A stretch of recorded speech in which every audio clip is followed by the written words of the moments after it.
Obrigado a todos vocês que estão aqui. Eu sou Alírio Caldeira.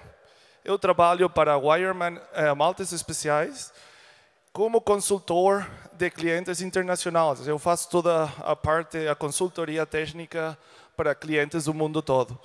Eu estudei em Munique, uma maestria em ciência cervejeira e tecnologia de bebidas. Sou também engenheiro químico e beer sommelier da Academia de Tuumens.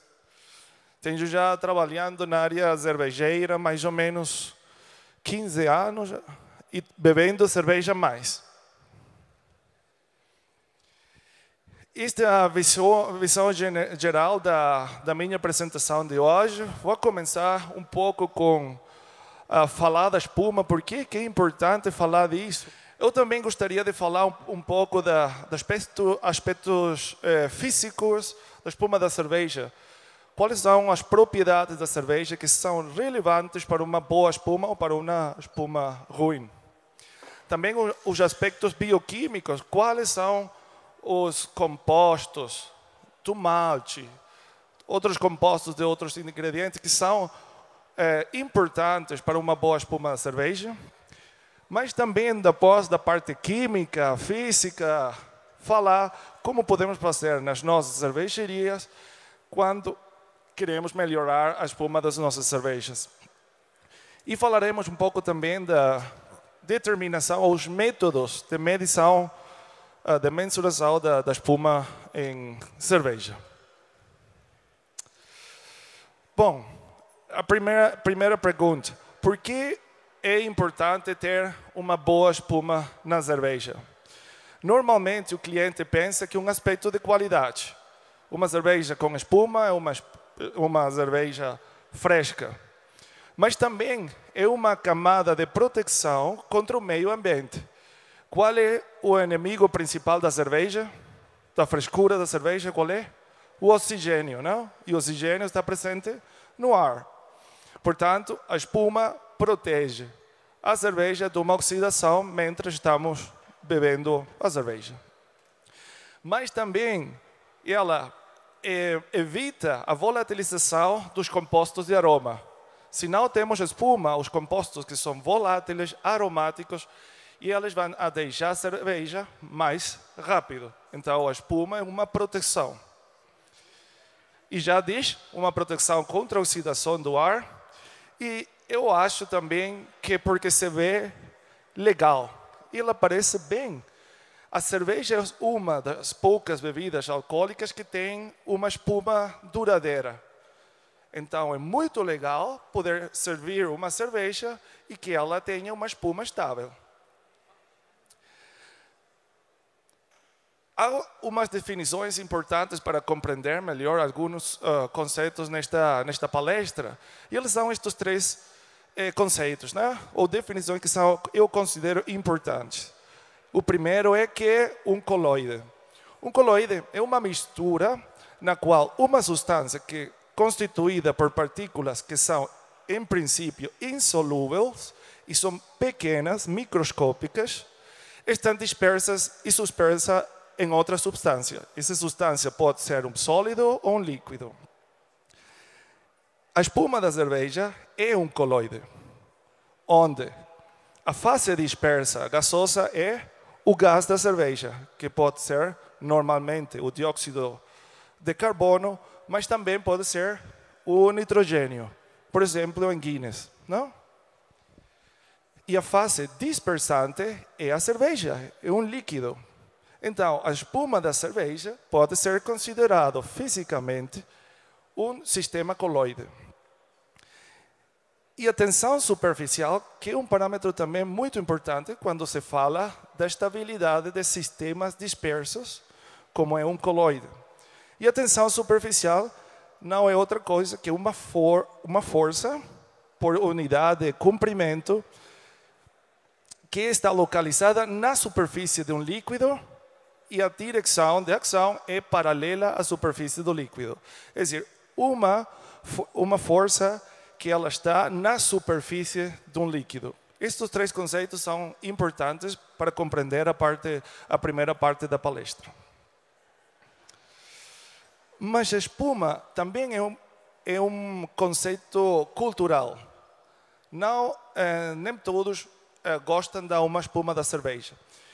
E eu quero fazer uma prova aqui com vocês. Por exemplo, eu trouxe 3 culturas. A cultura alemã, a cultura belga, a cultura inglesa e o Brasil. Por exemplo, esta é a primeira cerveja que vocês veem cá. Tá? Número 1. Essa cerveja, por exemplo, na Alemanha, eles vão dizer, uau, perfeita. Uma cerveja espetacular. Isso é o que eu quero beber. Em Inglaterra, não. Muita espuma. Eu não estou pagando por espuma. Eu estou pagando por líquido. E me perguntas para vocês aqui no Brasil. O que vocês dizem? Está boa? A polegar para arriba ou melhor não?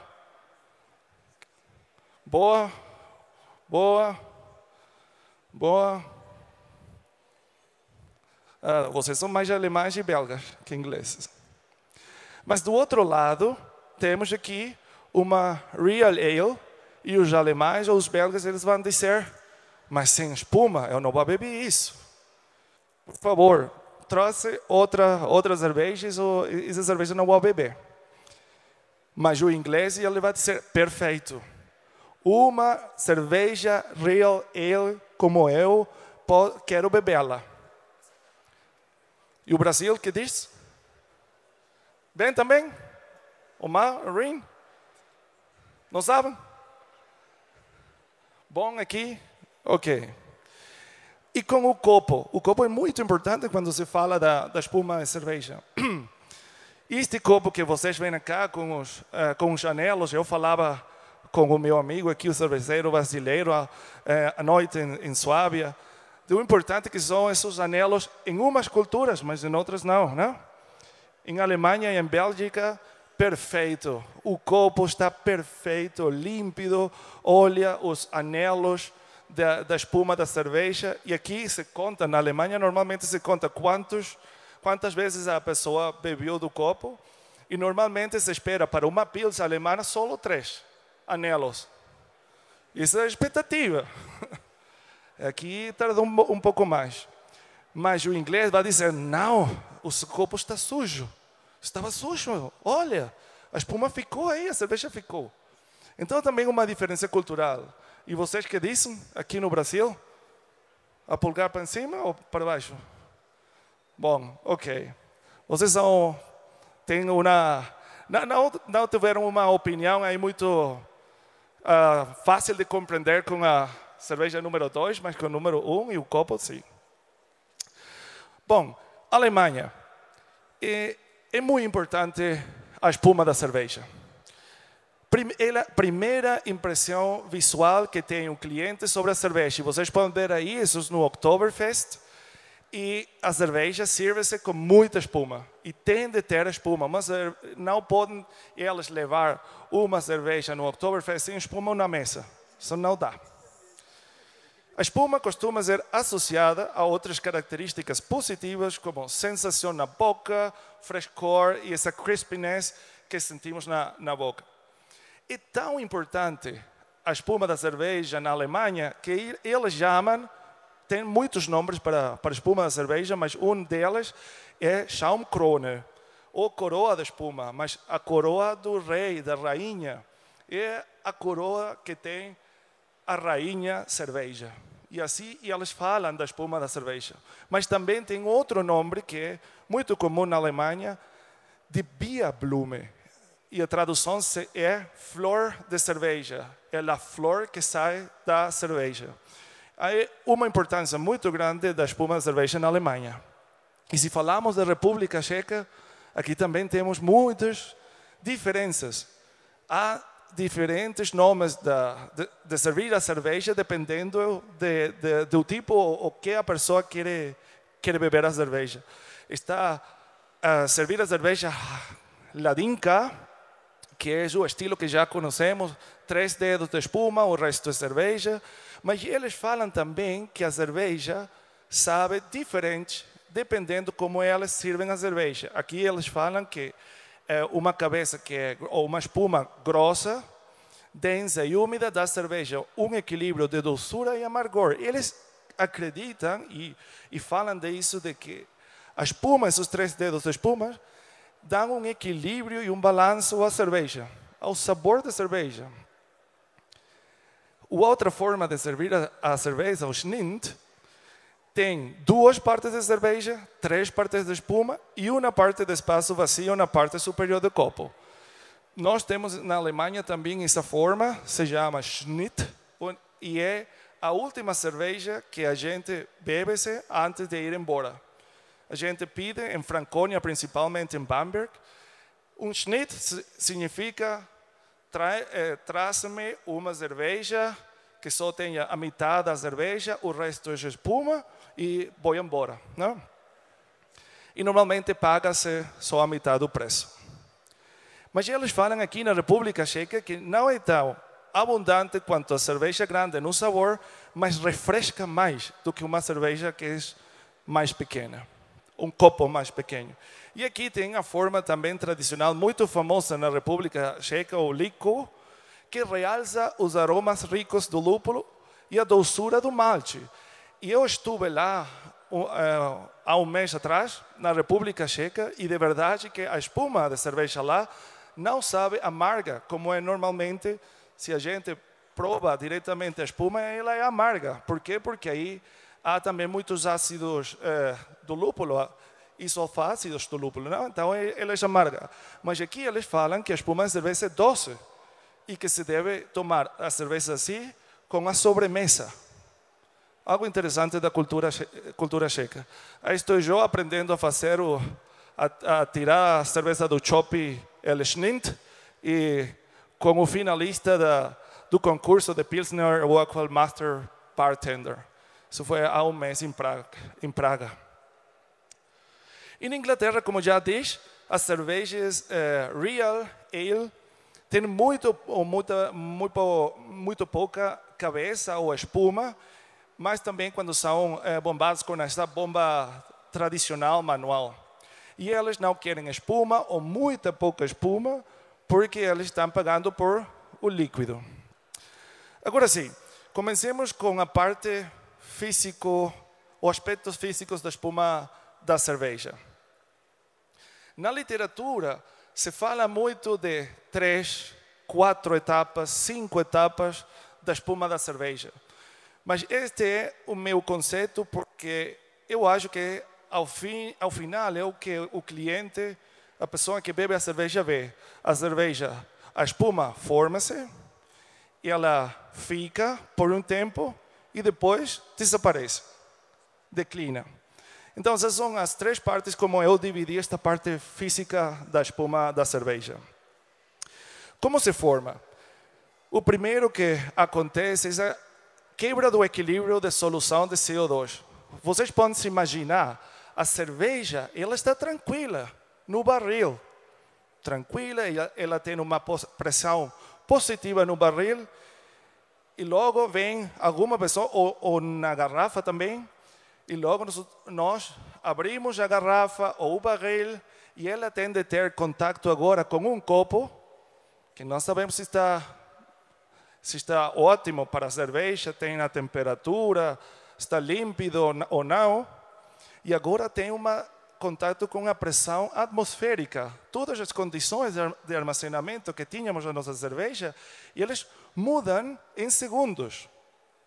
E isso ocasiona que o CO2 que está na forma líquida, agora mude a fase gaseosa. E esse é o princípio da formação da espuma, a formação de CO2 na forma gaseosa.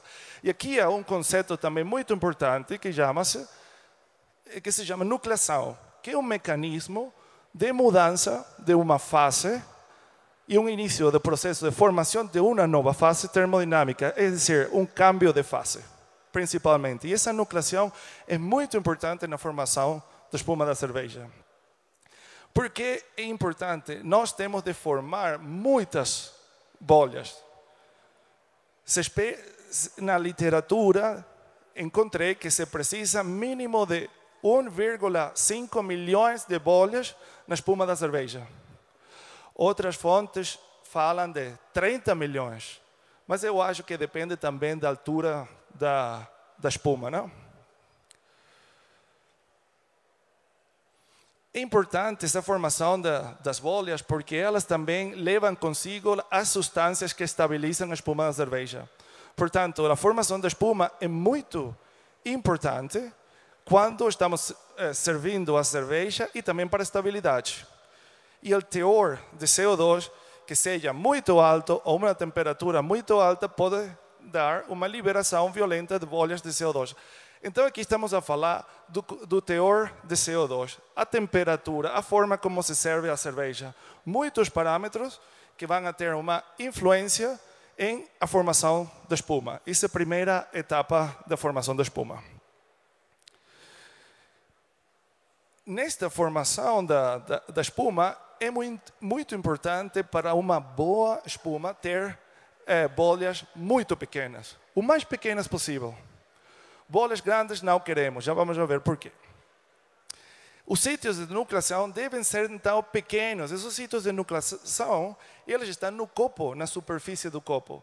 Mas eles são muito importantes que sejam muito pequenos, porque o diâmetro da bolha e seu tamanho depende do raio dos sítios de nucleação que estão presentes no copo, não? E vocês podem ver aqui, nesta fórmula, do raio da bolha, que depende principalmente do raio do sítio de nucleação. Também depende da densidade da cerveja, mas sabemos que a densidade da cerveja não varia muito, não? Sempre normalmente 1. A gravidade não varia. E a tensão superficial também é um parâmetro, mas ela não varia tanto.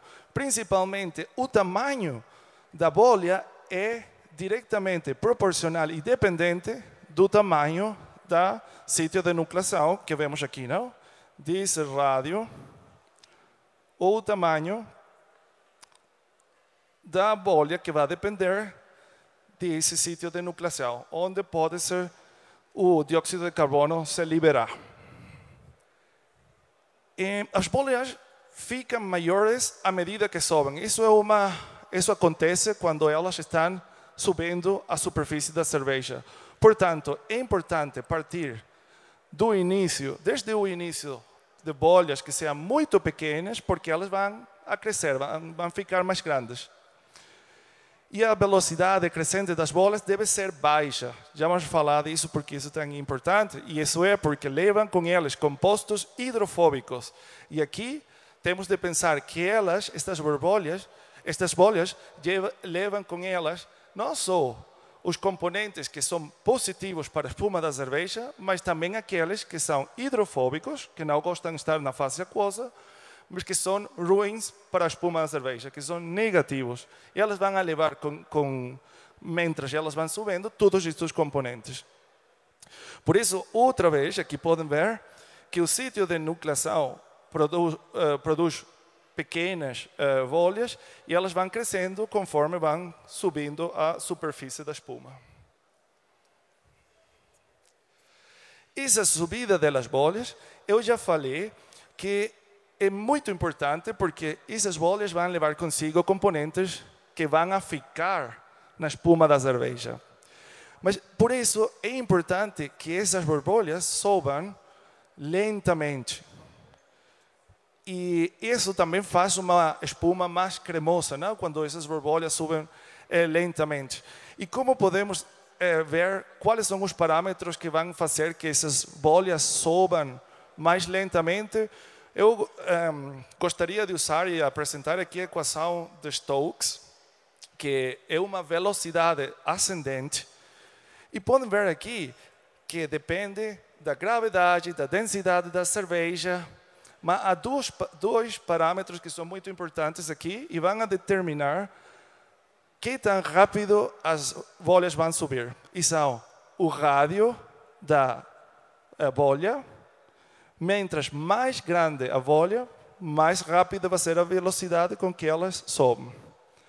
Mas também a viscosidade da cerveja. Mientras mais, porque aqui a viscosidade está em baixo, não? Está dividindo. Mientras mais alta a viscosidade da cerveja, é melhor, porque as bolhas vão precisar mais de energia para elas subir. Este gráfico mostra o diâmetro das bolhas e a velocidade de ascensão. E vocês podem ver aqui, mientras mais pequenas são as bolhas, a velocidade de ascenso também vai ser mais pequena. Este estudo foi feito não só em cerveja, mas também em champanhe. Então, aqui voltamos, ou vemos também que o tamanho de bolha não só tem uma influência na espuma da cerveja, nos componentes, mas também na velocidade de ascenso da bolha à superfície. Outro parâmetro que é importante aqui é o tipo de gás que estamos usando. Por exemplo, o nitrogênio, ele produz bolhas menores que o CO2, devido à sua menor solubilidade em solução. Se vocês pensam numa cerveja que tem nitrogênio como gás, esta é a espuma que vocês vão ver. E as bolhas que se formam com o gás CO2 são mais grandes. E isto é uma consequência da solubilidade de cada um destes gases na cerveja ou na água. E a solubilidade de nitrogênio é menor. Por isso que ela produz, o nitrogênio produz bolhas mais pequenas e espumas mais cremosas. Eu vou fazer aqui rapidinho uma propaganda para a cervejaria Suave aqui em Entre Rios. Eles estão agora servindo as suas cervejas com nitrogênio. E vocês podem ver a diferença de uma espuma e que estável é uma espuma quando se usa nitrogênio, algo muito legal. E logo, para finalizar a formação da espuma, temos uma drenagem. Ao princípio, a espuma da cerveja se pode chamar úmida. Por quê? Porque ela tem cerveja na espuma. Mas a cerveja é mais pesada e ela vai tender a baixar. E a espuma vai se secar. A estrutura da espuma muda de bolhas circulares cercadas para uma rede hexagonal com facetas. E elas se chamam bordas de platô ou plateau borders.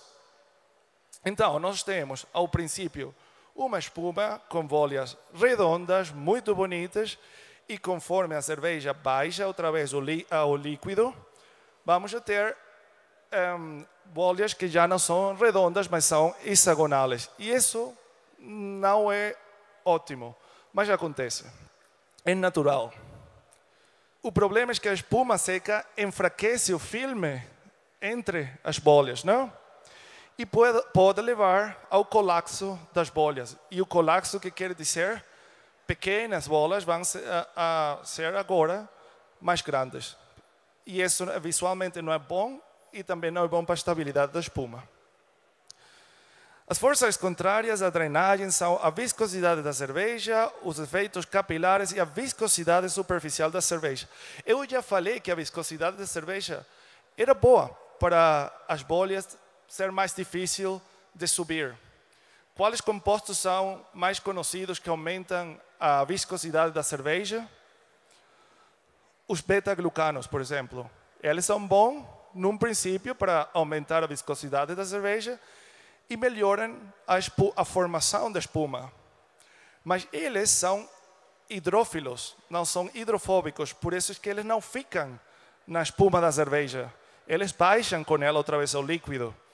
E por isso que se fala da viscosidade da cerveja, mas também se fala da viscosidade superficial, é dizer, a viscosidade no líquido na espuma da cerveja. E aí são outros componentes que também afetam a viscosidade superficial, mas não são os beta-glucanos mais. E aqui, naturalmente, a temperatura mais baixa é melhor, porque a viscosidade é maior quando a temperatura é menor. Por isso é que uma espuma, quando a temperatura é mais baixa, vai ser mais estável. Não? Quando a cerveja está quente, forma muita espuma, mas a espuma não dura muito tempo por a temperatura. Não? E vocês podem ver mais ou menos aqui a equação da drenagem. E aqui há parâmetros que são importantes, novamente, a viscosidade, mas também o comprimento do borde de platô. E esse comprimento são estas distâncias que vocês veem aqui. É um pouco difícil aqui com o pointer. Mas essas distâncias, mientras mais grande é o comprimento, mais rápido vai baixar a cerveja ao líquido outra vez. Portanto, novamente, o tamanho da bolha é muito importante. Mientras mais pequena a bolha, mais lento vai acontecer a drenagem. E bom, formamos a nossa espuma. Agora, na segunda etapa é a retenção da espuma. Tudo isso aconteceu só na formação da espuma. E agora, a estabilidade da espuma é isto que está aqui, a cremosidade também se chama. E isso é o que nós queremos manter no tempo. E quanto tempo tem de durar a espuma da cerveja? Na minha opinião, ou a expectativa é durante o período de consumo. A espuma da cerveja deveria ficar até o copo ficar vazio. Isso é, para mim, a melhor espuma da cerveja. E isso depende da atividade de nucleação, da tensão superficial, densidade da cerveja e o teor alcoólico. Depende de muitos parâmetros. E vocês podem ver aqui a fórmula, que depende se é o teor de CO2, de dióxido de carbono. Mientras mais CO2, melhor vai ser a cremosidade, porque estamos produzindo bolhas durante mais tempo. A tensão superficial também é importante. E a densidade da cerveja, mas a densidade da cerveja já diz que não varia tanto. Temos aqui uma limitante e é que o teor de CO2 é dependente do estilo de cerveja. Vamos a ter cervejas que têm menor teor de CO2 e outras cervejas dependendo do estilo. Então aí não podemos julgar muito. Eu acho que aqui o que devemos saber é sempre atingir o CO2 do estilo da cerveja. Garantir que tem o CO2 que vai precisar para a formação da espuma e para a retenção. E a última etapa é o colapso da espuma. E isto é o que nós queremos evitar. O primeiro acontecimento é a coalescência. E a coalescência não é mais que uma fusão entre duas bolhas. Eu já falei disso, tenho duas bolhas e elas formam agora uma bolha mais grande. Isso é causado pela ruptura do filme entre as bolhas. Por isso é sempre melhor ter uma espuma úmida do que uma espuma seca. A coalescência produz uma bolha maior, como já disse, e é menos estável, mas também menos atraente. O material altamente hidrofóbico, como lípidos, lanches oleosos, ou seja, batatas fritas, por exemplo, a gente quando está aí no pub comendo, agentes de limpeza ou copos sujos aceleram a coalescência das bolhas. Há diferentes mecanismos, não vou falar muito deles, mas aqui podem ver uma espuma com bolhas muito pequenas, mas já está a se secar. E mais embaixo podem ver o efeito da coalescência. Bolhas que são muito grandes ou mais grandes com bolhas que são mais pequenas. Por certo, é melhor ter bolhas todas do tamanho similar que ter pequenas, medianas, grandes não queremos. Mas é sempre melhor ter uma distribuição de tamanho muito uniforme. E o outro processo de colapso da espuma é desproporção, que é similar à coalescência, mas aqui o gás é o que difunde. Temos duas bolhas, aqui por exemplo, a coalescência, temos duas bolhas, rompe-se o filme, formam uma bolha mais grande. Mas a desproporção, há uma difusão do gás através da membrana das duas bolhas, e forma-se uma mais grande e uma mais pequena. o que vimos na folha anterior. E aqui temos uma fórmula que pudesse exprimir melhor como é esse câmbio ou essa desproporção das bolhas durante o tempo. Em teoria, nós queremos que o tamanho, o raio da bolha seja todo o tempo igual que no início. Isso é uma espuma estável. Mas não é. E este é o tempo que vai durar a nossa espuma. E é muito dependente, não da constante dos gases, mas um pouco da temperatura. Menor temperatura, melhor. A constante de difusão do gás, que pode ser uma constante ou também pode ser dependente da temperatura. Melhor a temperatura, menor vai ser a difusão. Mas também tem aqui a solubilidade do gás. Mientras a solubilidade é menor vai ser a mudança de tamanho. E aqui outra vez falamos, por exemplo, do nitrogênio, que tem uma solubilidade menor na cerveja. Tensão superficial. E também temos aqui embaixo o comprimento ou o grossor do espaço do filme entre as folhas.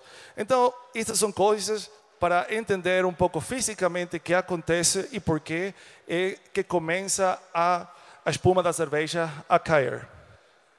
Após aqui desta aula de física, vou fazer aqui um primeiro resumo, que a cabeça da cerveja ou a espuma da cerveja é uma questão cultural. Aqui não há uma resposta correta ou certa ou não certa. É algo que vocês têm de decidir com os seus consumidores ou com o estilo de cerveja que vocês querem fabricar.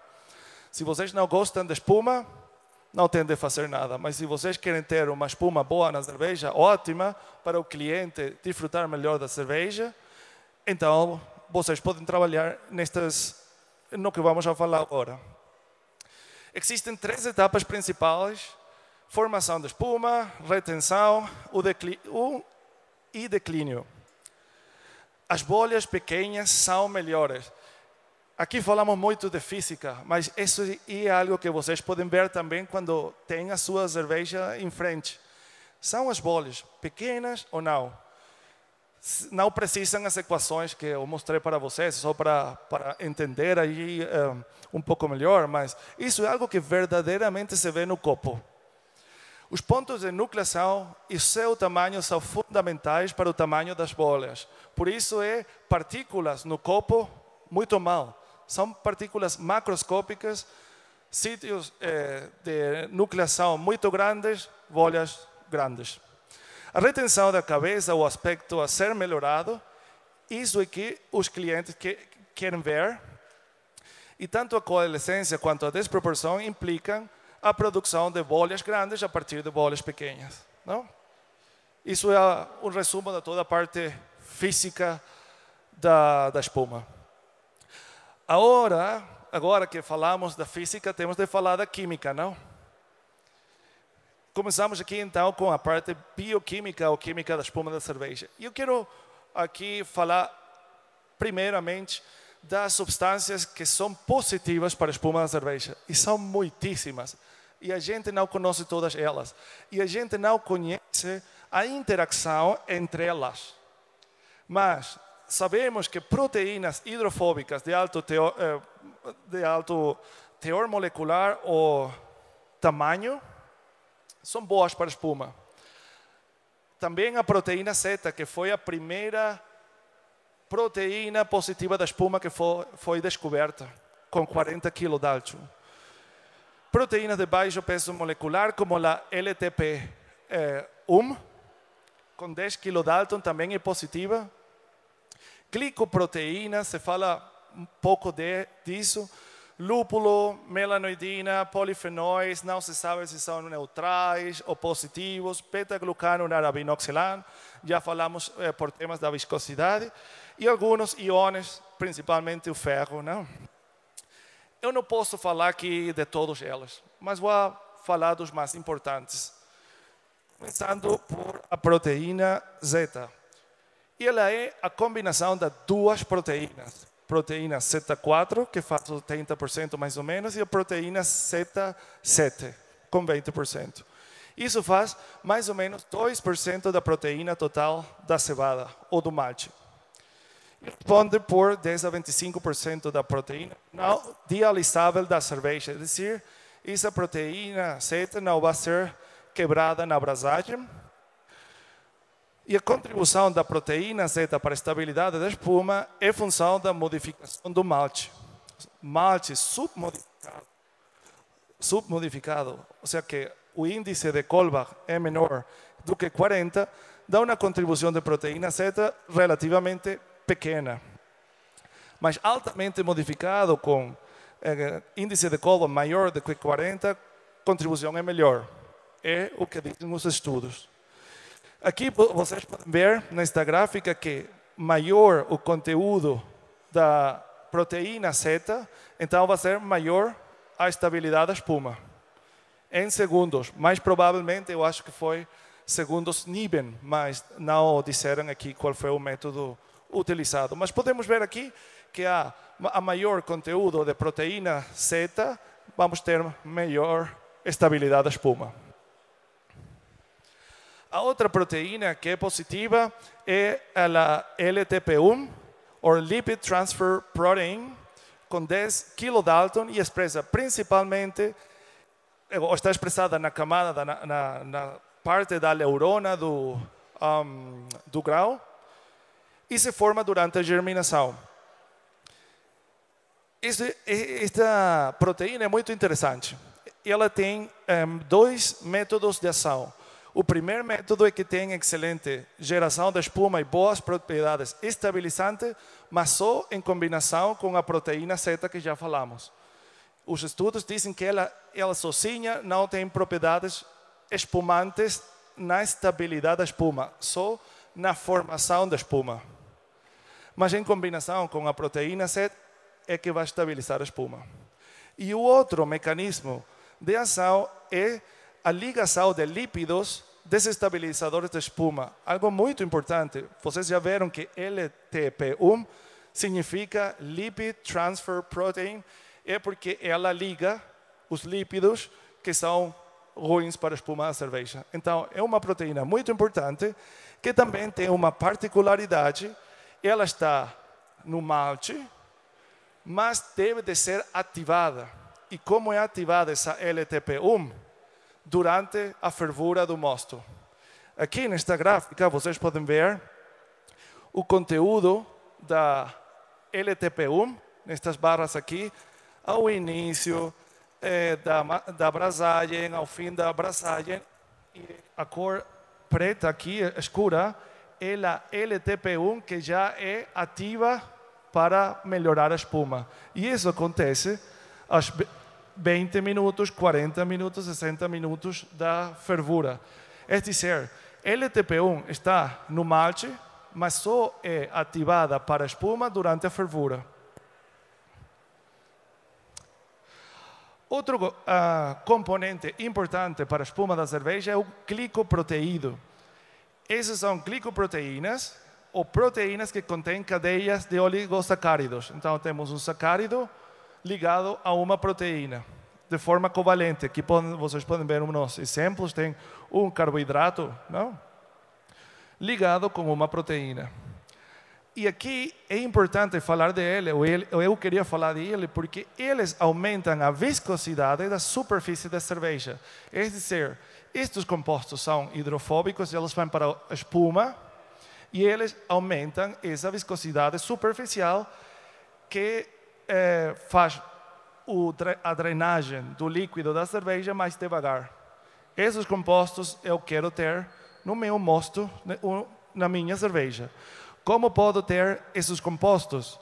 Evitando ter descansos proteolíticos na abrasagem por embaixo de 60 graus e liberando-os em descansos mais ou menos a 72 graus. E eles são liberados, estes compostos, a 72 graus. Por isso eu sempre recomendo ter um descanso a 72, 74, não só por os glicoproteídos, mas também para a prova de iodo, não? Que é muito importante. Outro composto que é importante são as melanoidinas. E eles são produtos macromoleculares que provêm principalmente da reação de Maillard. São formados, eu acho que não se diz queima de malte, mas é a parte final, a secagem do malte, mas também durante o processo de produção do malte melanoidina, por exemplo, o nosso malte melanoidina. Está presente no malte, particularmente maltes especiais, porque eles têm um tratamento térmico, mas também se produzem durante a fervura do mosto. E eles, o seu efeito é, constroem complexos com proteína positivas de espuma e estabilizam a superfície. É decir, as melanoidinas ajudam a estabilização das proteínas na espuma da cerveja. E, portanto, o efeito final das melanoidinas é estabilização da espuma. É dizer, elas são boas para a cremosidade ou para a retenção da cabeça da cerveja. Agora, depois de falar dos compostos que são positivos para a espuma, gostaria também de falar daquelas que não são positivos, não? Que são inibidoras da espuma. E já todos conhecemos e temos ouvido dos lípidos, ácidos graxos, glicéridos, esteróis. Endogênio, que são copos sujos, torneira de cerveja, o chopp, tudo que esteja sujo. Nitrogenados de baixo peso molecular, o álcool, proteínas A, auxiliares de filtração, detergentes, tensioativos. Como já ven, tudo pode fazer a nossa espuma ruim. Por temas de tempo, eu não vou falar de todos eles, mas vou falar dos mais importantes, que são, por exemplo, os lípidos, que são considerados, talvez, os compostos de cerveja mais prejudiciais à espuma. Mas já conhecemos disso, não? Mas como eles fazem a nossa espuma ruim? Eles promovem a coalescência, mas já como tivemos a aula da física, já conhecemos todos estes termos, e eles promovem a coalescência das bolhas, que resulta no rápido colapso da espuma da cerveja. Já falamos um pouco dos lípidos e o efeito na coalescência, mas vocês podem ver aqui neste gráfico, estas coisinhas aqui que parecem, não sei como dizer isso, como gusanos, se diz assim em português, worms. Mas elas estão formadas, são micelas formados por lípidos, e eles rompem. Aqui vocês podem ver, tem uma bolha, aqui outra bolha, tem o líquido aqui, e elas começam e quebram a membrana e promovem a coalescência das bolhas. Já não tenho duas bolhas, agora tenho uma só, que pode ser coalescência ou desproporção. Ou com as micelas que elas formam, as bolhas já não podem se formar outra vez. Os ácidos graxos saturados de cadeia longa são mais hidrofóbicos. Daí, seu impacto mais negativo na espuma, porque a ser hidrofóbicos, eles vão para a espuma da cerveja e tem este efeito. Ácidos graxos que mais destroem a espuma são os ácidos di- e tri-hidroxioctadenanoicos, ou hidroperóxidos de ácidos graxos. Hidroperóxidos, quizás vocês já ouviram deles, eles são derivados da ação da lipoxigenase, ou enzima LOX, como conhecemos. Por isso é muito importante de proteger o nosso malte moído e a nossa brasagem do contato com ar, porque a lipoxigenase, ela com contato com ar, vai trabalhar melhor, não? E aqui vocês podem ver, neste estudo, o conteúdo de ácido linoleico e a espuma da cerveja. E mientras maior o conteúdo desse ácido linoleico, vão ter vocês uma menor altura da espuma da cerveja. Falando da proteinase A como um inibidor da espuma, a levadura excreta proteinase A em condições de estresse. E aqui é quando falamos da importância da levadura neste processo da espuma.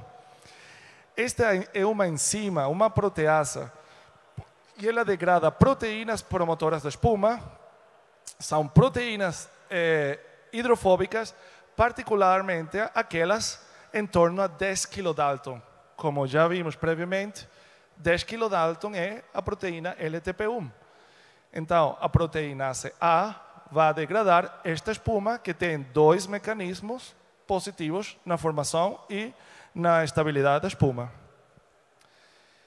Essa baixa vitalidade das levaduras, essas condições de estresse normalmente são falta de nitrogênio, altos níveis ou teor alcoólico da cerveja, CO2 ou alta pressão. Por isso é importante também usar maltes base que tenham bom conteúdo de nitrogênio para a levadura ficar contenta e feliz. O impacto da proteinase A é exacerbado pelo armazenamento de cerveja a temperatura ambiente ou acima. Não? Se eu tenho proteinase A na minha cerveja, na garrafa, por exemplo, e a cerveja, durante o transporte, está a temperatura ambiente, não a temperatura que temos aqui hoje em Entre Rios, mas temperaturas mais altas, essa enzima vai trabalhar na garrafa da cerveja e vai a quebrar essas proteínas que são boas para a espuma. A atividade da proteinase A é específica também da cepa. Os estudos dizem que há algumas cepas de levadura que têm diferente tendência a formar proteinase A quando elas estão em estresse. A maior em levaduras de fermentação alta do que em levaduras de fermentação baixa. Algo interessante que eu não sabia isso, da verdade. Muito interessante que quando consegui essa informação para esta palestra.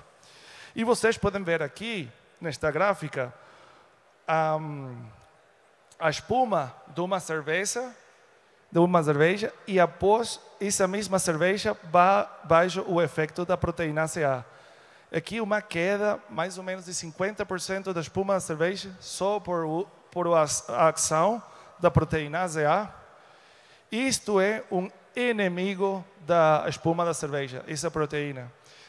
De fato, essa proteína forma a levadura quando ela vai autolizar. Não? Quando a levadura está em estresse, condições de estresse, a vacuola, ou é mais velha, a vacuola cresce dentro da célula.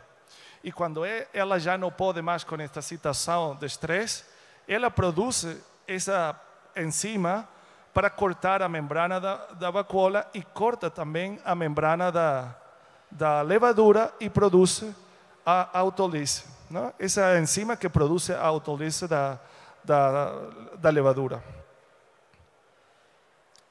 E bom, há também outros parâmetros como o álcool. Sempre se fala, e eu me lembro dos tempos da universidade lá em Weihenstephan, que sempre o álcool é negativo para a espuma da cerveja. Mais álcool, menor vai ser a espuma da cerveja. Mas de fato que o álcool é neutral para a espuma da cerveja. Só quando o teor alcoólico é maior que 6 graus, aí começa a ser negativo para a espuma da cerveja. As propriedades tensioativas do etanol e dos alcoóis da cadeia mais longa levam a uma quebra de interações proteína-proteína na interface da espuma. Então, só quando o teor alcoólico é muito alto, mais alto do que 6% mais ou menos, é que começa o efeito negativo do álcool. Mas todas as cervejas que estão por embaixo, o álcool é relativamente neutral enquanto a espuma. Agora eu gostaria mais de falar já de que coisas podem fazer vocês na prática, nas suas cervejarias, para, digamos, para ter uma melhor espuma nas suas cervejas. Bom, cevada e malte. Sabemos que as proteínas vêm do malte. Então, quando vão a usar um malte base, o teor de proteína, o conteúdo de proteína de 9,5 até 11 é considerado bom. O nitrogênio solúvel deve estar entre 650 e 750 miligramas por 100 gramas. A solubilidade proteica, o número de Colbach, índice de Colbach, deveria ficar entre 38% e 41%. De acordo com a literatura, especificamente do professor Ludwig Narcis de Weihenstephan, deve-se usar sempre pelo menos 3% de maltes especiais, de maltes caramelo. Por exemplo, o nosso Carafoam ou Carapils, para melhorar a retenção da espuma de entre 2% a 10% é a nossa recomendação. Eu tenho uma pergunta para vocês. Vocês conhecem o nosso Carapils? Weyermann Carapils? Se conhecem? Mais ou menos. E vocês conhecem também o Carafoam, ou têm ouvido dele? Carafoam? Sim, não? Vocês, ou quem pensa que o Carapils e o Carafoam são produtos diferentes? E o resto pensa que são iguais ou não são? Não opinam? Ok, tá bom. Vamos falar disso. Aqui, já que estamos falando da espuma, dos maltes, eu quero apresentar uns estudos que são velhos, mas eu sempre tenho pessoas que me perguntam, Lírio, mas os maltes especiais, os maltes caramelo, são bons ou não são bons para a espuma da cerveja? E aqui trouxe um estudo do professor Barnforth, e ele é como o guru da espuma da cerveja. E ele fez muitos estudos com maltes especiais na solubilidade ou na estabilidade da espuma da cerveja. Eu quero apresentar este gráfico, e ele fez aqui, esta two-row, ou duas fileiras, é o mosto base, ou a cerveja base, 100% feita do malte, duas fileiras. E ele fez mostos ou extratos destes maltes, 100% usando estes maltes, e mediu a estabilidade da espuma. Essa linha vermelha que vocês veem é como o 100% ou a espuma que tivesse ou que tem uma cerveja fabricada com 100% malte base, duas fileiras. E as outras são produtos de maltes especiais.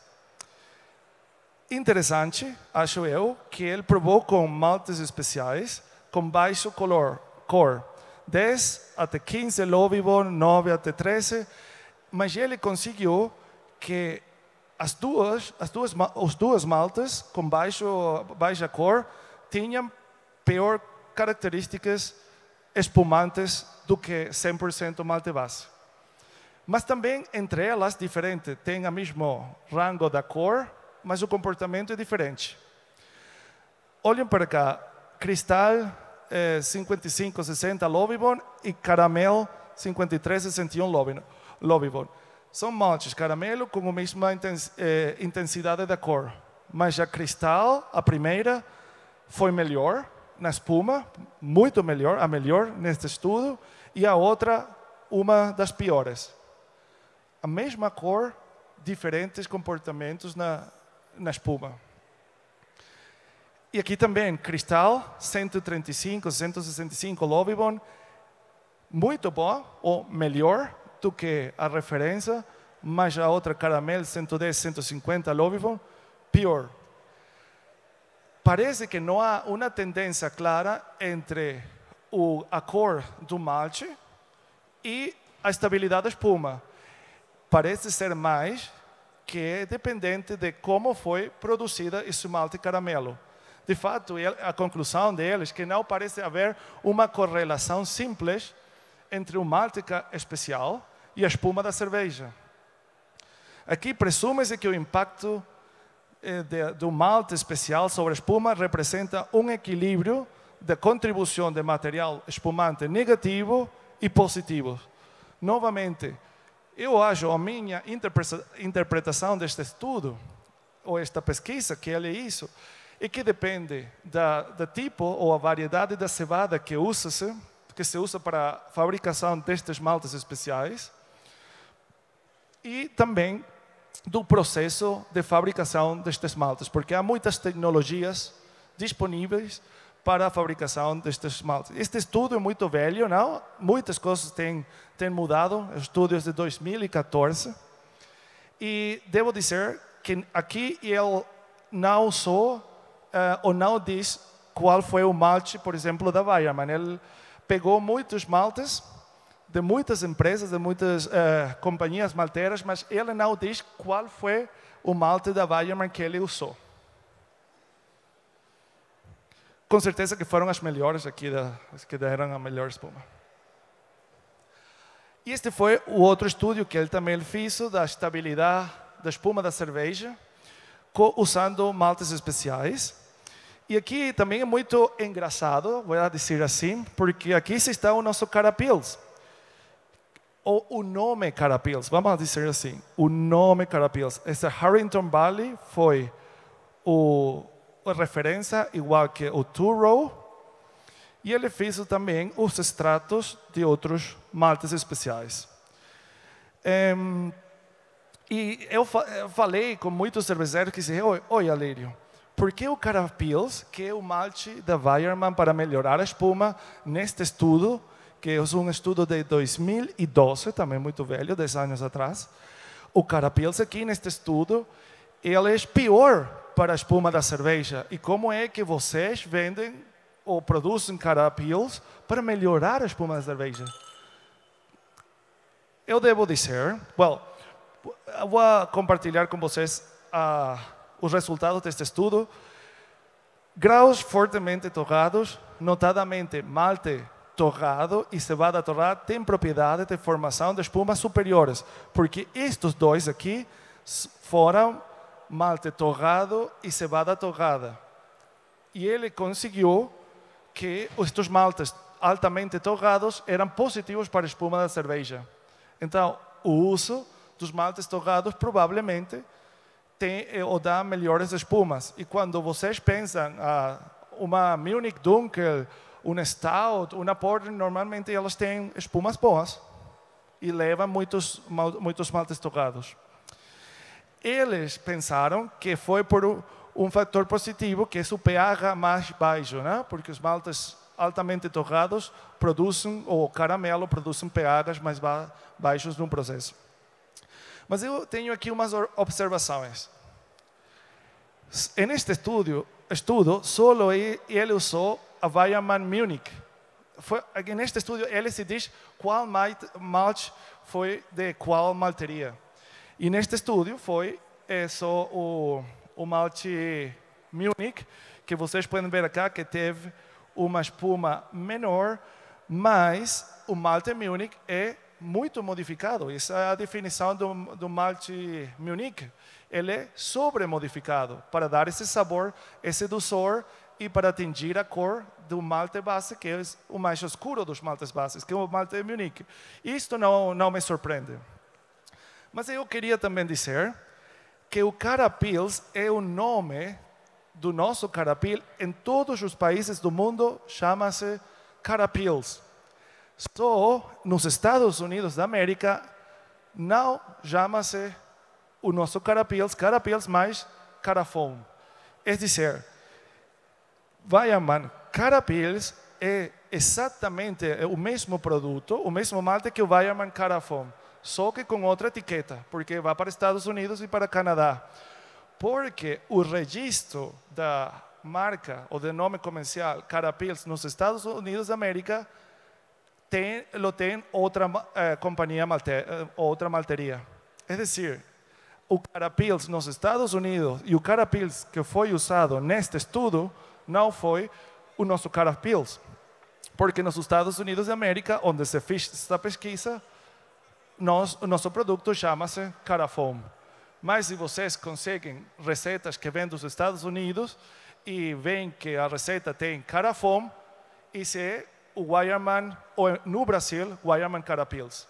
E por isso que vocês não vão conseguir aqui Carafón, porque é um produto só para Canadá e para Estados Unidos, ou o nome comercial só para esses dois países, mas o produto vem do mesmo silo.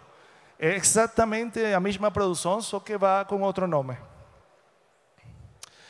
E este estudo se foi feito, ou esta pesquisa por nós, na Alemanha. Fizemos uma cerveja 100% malte base, malte Pils, e logo usando 10% de Carahel e Carapils, e logo 20% do Carahel e Carapils. E nós tivemos que o Carapils melhorou mais ou menos, com 10% na receita, melhorou também mais ou menos 10% a espuma da cerveja. E com 20% o Carahel não mostrou uma maior melhora, mas o Carapils também mais ou menos 22% da melhor ou maior estabilidade da espuma. Então o nosso Carapils, na nossa pesquisa, tem Carapils ou Carafon, melhorou a espuma da cerveja. Agora falemos aqui das recomendações que eu vou dar para vocês, que coisas podem fazer nas suas cervejarias. Por exemplo, no processo da brasagem, evitar descansos desnecessários em temperaturas baixas, 45 a 55 graus, porque aí é onde trabalham as enzimas proteasas, que quebram as proteínas que nós queremos ter para estabilizar a nossa espuma. Importante para fazer isso é ter maltes base bom modificados. Se eles estão modificados corretamente, então vocês podem começar já em cima dos 60 graus. Por exemplo, misturar acima de 60 graus, mas precisam maltes bases bem modificados. Mas também reduzir, aqui não é o consumo, mas o contato com oxigênio para evitar a ação da lipoxigenase, que produz esses hidroperoxiácidos, que são ruins para a espuma da cerveja. Baixar o pH e trabalhar com pHs mais baixos durante o processo cervejeiro também é algo importante. Vocês podem aí usar o malte azedo ou também o sourwort. Eu tenho também amostras aí do sourwort, se vocês querem experimentar. É muito legal, é um kettle souring concentrado, com um sabor muito legal, cítrico.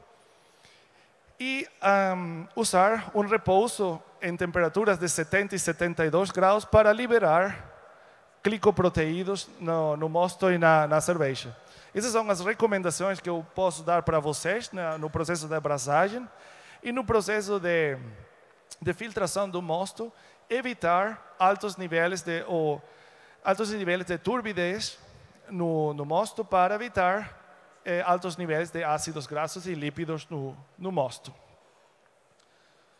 Aqui, como já disse, vocês para ajustar o pH da abrasagem, vocês podem usar malte acidulada.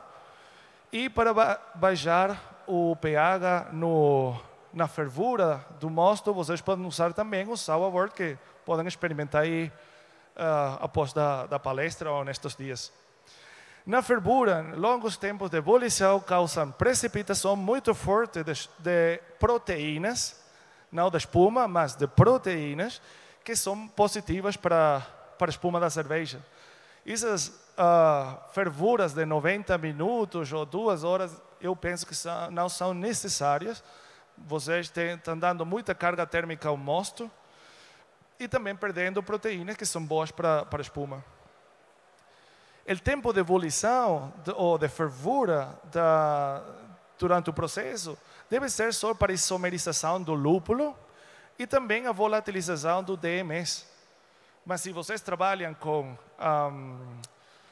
maltes base que tenham baixos níveis de precursores de DMS, vocês podem fervurar menos tempo. Eu acho que reduzir o tempo de fervura é algo positivo também para a qualidade da cerveja. E vocês também não podem diminuir o tempo da fervura muito, porque precisam também ativar a proteína LTP1. E no Whirlpool, reduzir a temperatura, 88, 90 graus, é também positivo. Remover a maior parte do trupe quente, que tem muitos lípidos, por exemplo, e ácidos graxos, mas não completamente, porque a levadura também pode se nutrir do trupe quente, mas poucas quantidades, como já disse. Na fermentação e no manejo da levadura, a vitalidade da levadura deve ser muito boa, muito importante.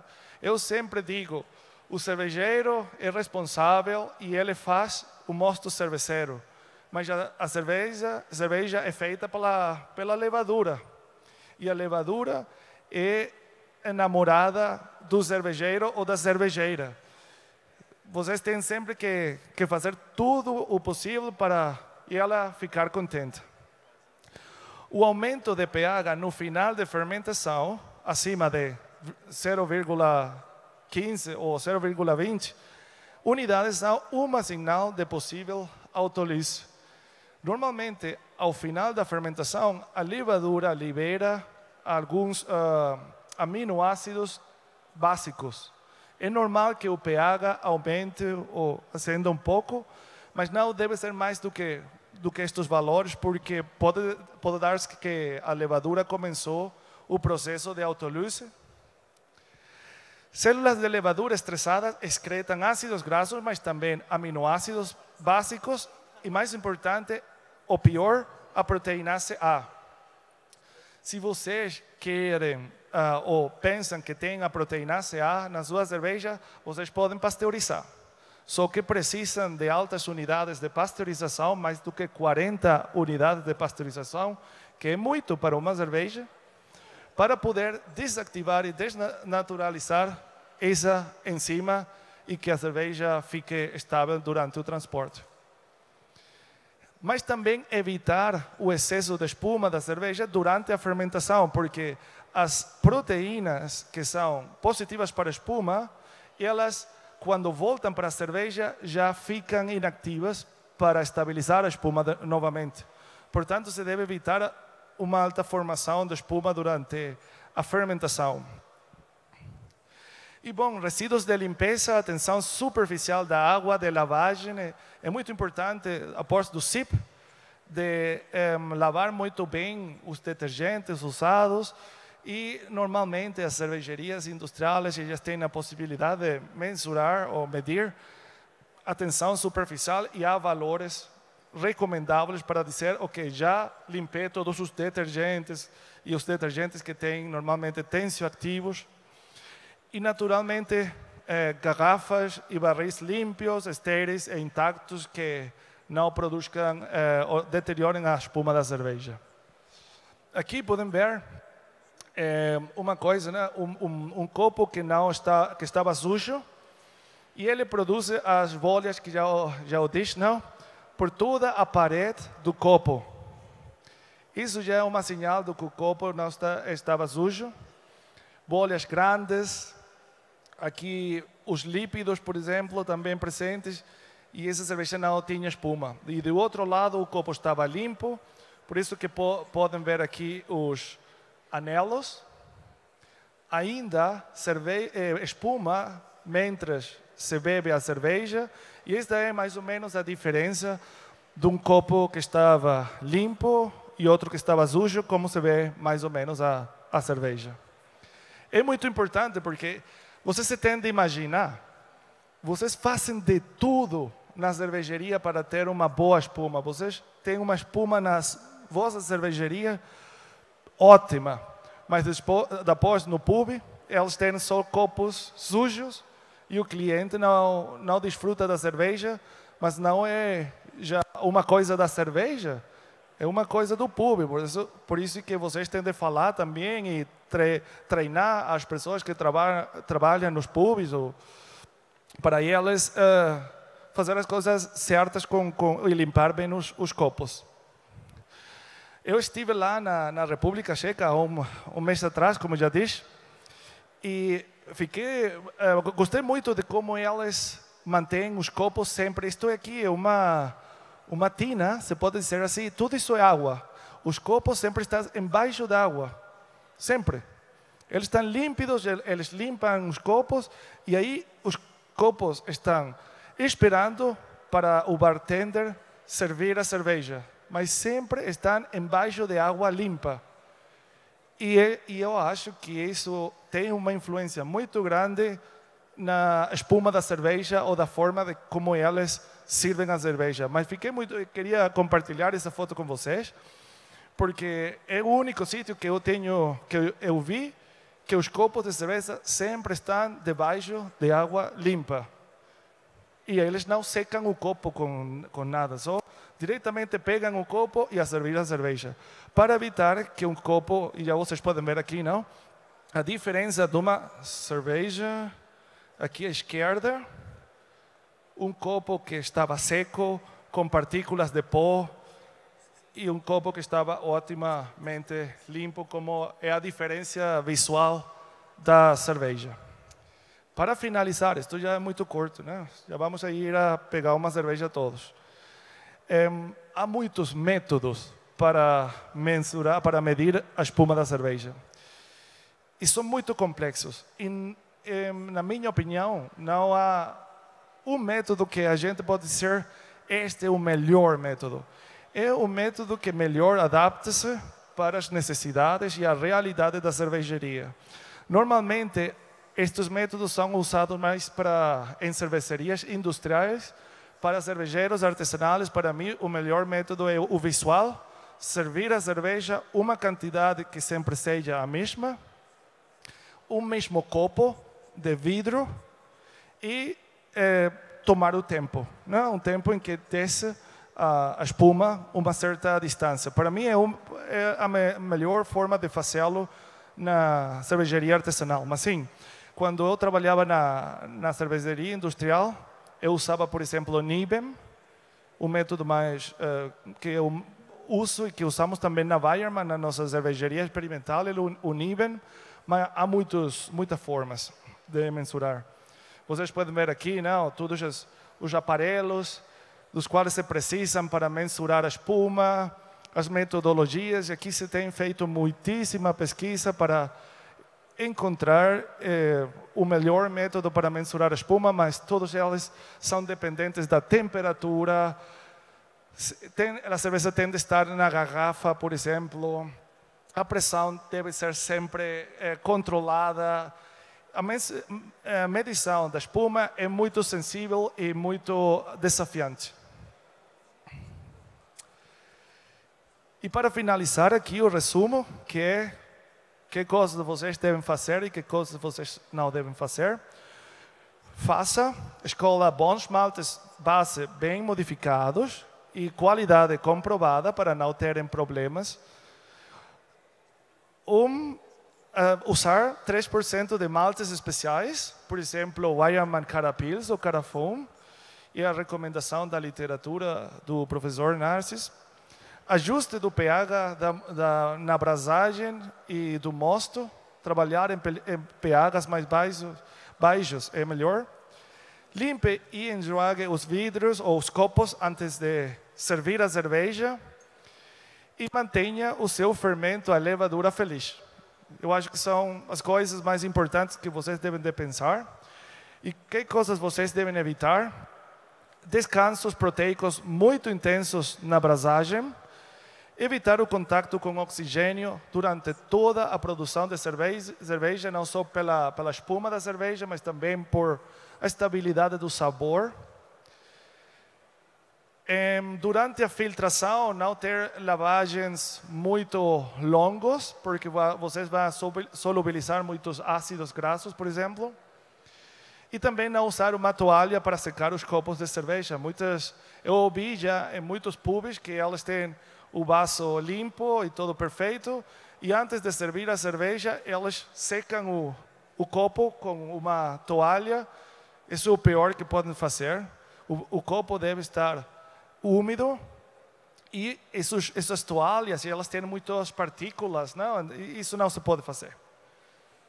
Porque a ideia é que a espuma sempre esteja no copo, em cima da cerveja, seja da cor que seja, espumas brancas, espumas crema, espumas mais pretas, mas que vocês tenham a espuma que vocês queiram na sua cerveja.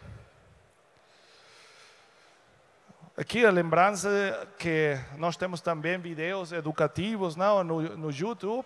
Vocês podem aí olhar, estão em inglês, em alemão e em espanhol. Não temos ainda em português, mas vocês podem, se vocês entendem o meu portunhol, com certeza entendem aí também os vídeos e querem mais informações. E agradeço aqui a vocês por ficar acordados durante a minha palestra. E espero que vocês já gostaram desta palestra, hayan conseguido que ela foi interessante. Eu gosto muito do tema da espuma da cerveja. É um tema muito complexo, devo dizer, mas também muito apaixonante, como é todo no mundo cervejeiro. Se vocês terem alguma pergunta, eu fico aqui, e se não, eu postei isso com uma cervejinha, uma cerveja. Obrigado.